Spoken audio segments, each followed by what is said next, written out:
আসসালামু আলাইকুম ওয়া রাহমাতুল্লাহি ওয়া বারাকাতুহু। প্রিয় দেশবাসী, আমাদের দিলালপুর ইউনিয়নের কাফেলায় চরমোনাই ফাল্গুনের মাহফিলে ১ নাম্বার মাঠে আমাদের কাফেলায় মাধবদী মহিষাসুরা ইউনিয়নের নির্বাচিত চেয়ারম্যান, জনপ্রিয় চেয়ারম্যান হাতপাকা প্রতীকে নির্বাচিত যিনি হয়েছিলেন মুফতি কাউসার আহমেদ ভুইয়া আমাদের কাফেলায় এসেছিলেন এবং আমরাও ভাইয়ের সাথে যতটুকু তার মেহমানদারি করার চেষ্টা করেছি এবং তার সাথে কুশল বিনিময় করেছি। উনিও আমাদেরকে কিছু নসিহতমূলক দিক নির্দেশনা দিয়ে গিয়েছেন এবং আমাদের কাফেলার সাথীদের সাথে সাক্ষাৎ করে গেছেন।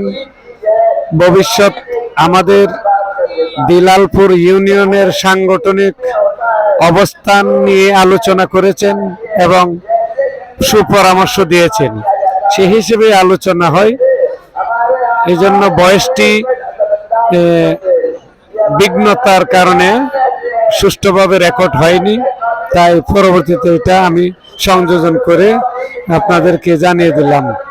মূলত কি উনি বলতে চেয়েছিলেন সেই বিষয়বস্তুটা তুলে ধরলাম যে আমাদের বাজিতপুর উপজেলা তথা দিলালপুর ইউনিয়ন টোটাল বাজিতপুর উপজেলা শাখার ইসলামী আন্দোলন, শ্রমিক আন্দোলন, ছাত্র আন্দোলন, যুব আন্দোলন তথা সমস্ত অঙ্গ সংগঠন সাথীবৃন্দের প্রতি ওনার দিক নির্দেশনামূলক নসিহত যে কি করে সফলতা আসে সেই বিষয়ে নিয়ে আলোচনা করেন। তো এই বিষয়ে কথাবার্তা হয়। আশা করব আমাদের বাজিতপুর উপজেলায় ইনশাল্লাহ আগামীতে মুফতি কাউসার আহমেদ ভুইয়ার মতো জনপ্রতিনিধি আমরা পাবো, এই প্রত্যাশা আমি বাজিতপুর উপজেলা শাখার সমস্ত মুজাহিদ ভাইদের কাছে আশা করছি। আসসালামু আলাইকুম ওয়া রাহমাতুল্লাহ।